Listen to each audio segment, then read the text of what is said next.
I would like to ask our distinguished witnesses if they make their way to the witness table, beginning with, first of all, Mr. Joseph J. Grano, Jr., who is chairman of UBS Financial Services Incorporated. He is also the chairman of the Homeland Security Advisory Council, reporting to Secretary Ridge. Mr. Grano was instrumental in helping to bring about the merger of PaineWebber with UBS in 2000, when Mr. Grano was named president and CEO of UBS PaineWebber, and the following year was named chairman and CEO. Prior to joining PaineWebber, Mr. Grano was with Merrill Lynch for 16 years, holding various senior management positions, including Director of National Sales. Before joining Merrill Lynch, Mr. Grano served in the U.S. Special Forces. He became one of the Army's youngest officers, achieving the rank of captain, was highly decorated company commander in Vietnam, and was awarded the Bronze Star for Valor. Mr. Chairman, members of the committee, thank you for the privilege of addressing you today. I don't have any formal remarks to make to you.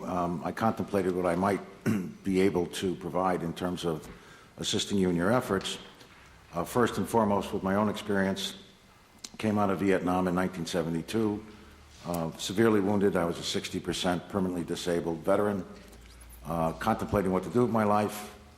I literally gimped into a couple of offices locally in Hartford, Connecticut, was hired in the financial services industry and was fortunate to do so, but more because of my own initiative and an accident of seeing the ad in the paper. I do remember vividly one of the benefits I received as an outgoing vet that made a huge difference in my life, and that frankly was my first mortgage, which was a VA loan. I was able to buy my first home, married with one child, for $300 down, and since it was an assumable mortgage, I was able to leverage that house into my first bigger house, and frankly, without that support from my government, I don't think I ever could have done that. And it was a big benefit, and one that I hope still remains for outgoing vets today. I think your challenge is to get the private sector, whether it be a large corporation or a small business entrepreneur, which frankly make up 70% of our economy, to create a demand pool. And to create demand pool for outgoing vets, I do think you have a branding issue and an educational issue on your hands.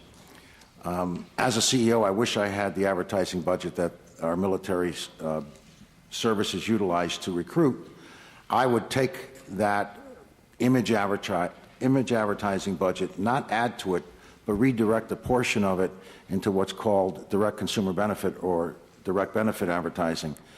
That unto itself will also recruit vets. If you went out and told a vet that the experience he or she is about to receive in the military will bode them well when they leave and coming back to the private sector, in essence, you're killing two birds with one stone. That is a draw, and it is an educational format for CEOs and employers across our nation. And I think creating that brand can come from the existing dollars being spent without circumventing at all your ability to recruit. So I think you can combine the two, and it would go a long way in your efforts. Second, I think you have to view this from the eyes of a CEO. Once a chief executive officer removes him or herself from their core competency, you got to keep things quite simple for them. They don't want to disrupt the patterns or the propensities within their respective organizations. So I would come up with a very simplistic goal. I mean, the goal that I wrote to you about was, out of your employee applicant base, people you're going to interview for jobs, I, as CEO, Human Resources Director, want you to make sure that 5% of them are today's veterans.